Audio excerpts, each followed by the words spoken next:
کہ وہ تیری بابت اپنے فرشتوں کو حکم دے گا کہ وہ تجھے اپنے ہاتھوں پر اٹھا لیں گے، ایسا نہ ہو کہ تیرے پاؤں کو پتھر سے ٹھیس لگے۔ اب یہاں سے ہمیں ابلیس یا شیطان کا ایک اور رخ بھی نظر آتا ہے کہ وہ اگر وہ خداوند یسوع مسیح کو کلام مقدس کا حوالہ دے کر آزمائش میں ڈال رہا ہے، اس کا مطلب یہ ہے کہ ابلیس کو بھی بائبل مقدس آتی ہے، اس کو بھی کلام سے واقفیت ہے۔ لیکن یہاں اگر دیکھا جائے تو زبور 91 کی جو آیت ابلیس نے خداوند یسوع مسیح کو پڑھ کر سنائی تھی، وہ آدھی آیت تھی، صرف اپنے مقصد کے لیے اس نے اتنا حصہ لیا اور اس کو اپنے لیے استعمال کر رہا ہے۔ ابلیس آج بھی ہمیں مختلف طرح سے خداوند اپنے خدا سے دور کرنے کے لیے اس کو بھی بائبل مقدس کی بہت ساری آیات ہمارے سامنے کر دیتا ہے، تاکہ یہ زندگی، یہ جان خدا سے دور ہو جائے اور خداوند کے حضوری میں وہ نہ آ سکے۔ ہم نے بھی جیسے خداوند یسوع مسیح نے اس کے ہر لمحہ اس کے جواب دیا، کلام مقدس کی روشنی میں جواب دیا، ہمیں بھی ایسا کرنے کی ضرورت ہے۔ خداوند یسوع مسیح کے بڑے خوبصورت الفاظ کہ یہ بھی لکھا ہے کہ تو خداوند اپنے خدا کی آزمائش نہ کر۔ خداوند یسوع مسیح نے ابلیس کے اس سوال کا جواب، اس آزمائش کا جواب بھی استثنا کی کتاب کے 6 باب کی 16ویں آیت سے دیا، تاکہ اس کو یہ جان سکے کہ جس شخص کے ساتھ وہ بات کر رہا ہے، جس ہستی کے ساتھ وہ بات کر رہا ہے، وہ خود بھی کلام ہے اور کلام اس کے اندر بسا ہوا ہے۔ ہمیں بھی خداوند یسوع مسیح کے اس طریقہ کو جو انہوں نے ابلیس کے لیے استعمال کیا ہے، ہمیں بھی استعمال کرنے کی ضرورت ہے۔ تیسری جو ابلیس نے خداوند یسوع مسیح کو آزمانے کے لیے یہ سوال کیا، لکھا ہے پھر ابلیس اسے ایک بہت اونچے پہاڑ پر لے گیا اور دنیا کی سب سلطنتیں اور ان کی شان و شوکت اسے دکھائی اور کہا اگر تو جھک کر مجھے سجدہ کرے تو میں یہ سب کچھ تجھے دے دوں گا۔ اسی میں میرے عزیزو، وہ جو شان و شوکت دکھا رہا تھا، وہ شان و شوکت در حقیقت خداوند یسوع مسیح ہی کی تھی، خدا کی تھی، اور وہ اس جگہ کا یا اس ساری زمین کو اپنی شان و شوکت سمجھے ہوئے تھا، جبکہ وہ اس کی نہیں تھی۔ اور اسی کی اس جھوٹی شان و شوکت کو ختم کرنے کے لیے خداوند یسوع مسیح اس دنیا میں آئے، اور وہ کہتا ہے کہ میں ساری شان و شوکت تجھے دے دوں گا اور جھک کر تو اگر تم مجھے سجدہ کرے۔ بائبل مقدس کے مفسرین اس بات کے لیے کہتے ہیں کہ وہ اسی جنگل میں جہاں اونچے اونچے ٹیلے اور کھائیاں بھی تھی، سب سے اونچے ٹیلے پر لے کر خداوند یسوع مسیح کو گیا، اور وہاں جا کر اس نے جہاں ساری زمین یا بہت ساری زمین کا حصہ نظر آتا تھا، خداوند یسوع مسیح کو وہ دکھا کر کہنے لگا، لیکن خداوند یسوع مسیح نے کہا اے شیطان دور ہو، کیونکہ لکھا ہے جو کلام مقدس میں سے خداوند یسوع مسیح نے وہ آیت کو کوڈ کیا جو استثنا کی کتاب میں لکھی ہوئی ہے کہ تو خداوند اپنے خدا کو سجدہ کر اور صرف اسی کی عبادت کر۔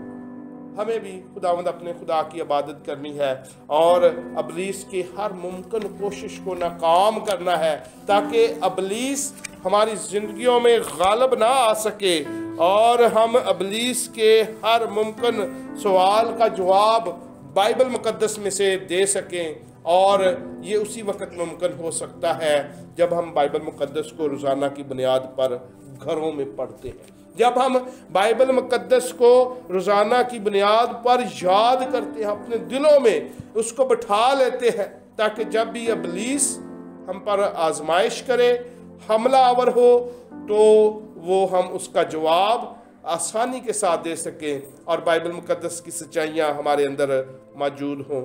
جب ہم ایسا کریں گے تو جیسے یہاں لکھا ہے تب ابلیس اس کے پاس سے چلا گیا اور دیکھو فرشتے آ کر اس کی خدمت کرنے لگے۔ اسی طرح سے اگر ہم ابلیس کے ان تمام باتوں کا جواب بائبل مقدس کی روح کے مطابق دیتے ہیں تو فرشتے بھی آ کر ہماری خدمت کریں گے، آسمان پر خوشی ہوگی اور شادیانے بج رہے ہوں گے کہ یہ میرا بیٹا ہے جس سے میں خوش ہوں. جیسے آسمان سے آواز آئی کہ یہ میرا پیارا بیٹا ہے جس سے میں خوش ہوں.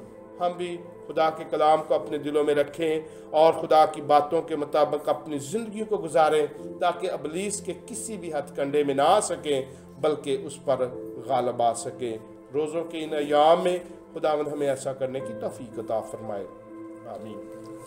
אני עכשיו לא שיר צליין קדוש מואר, רק שיר שבור וקשה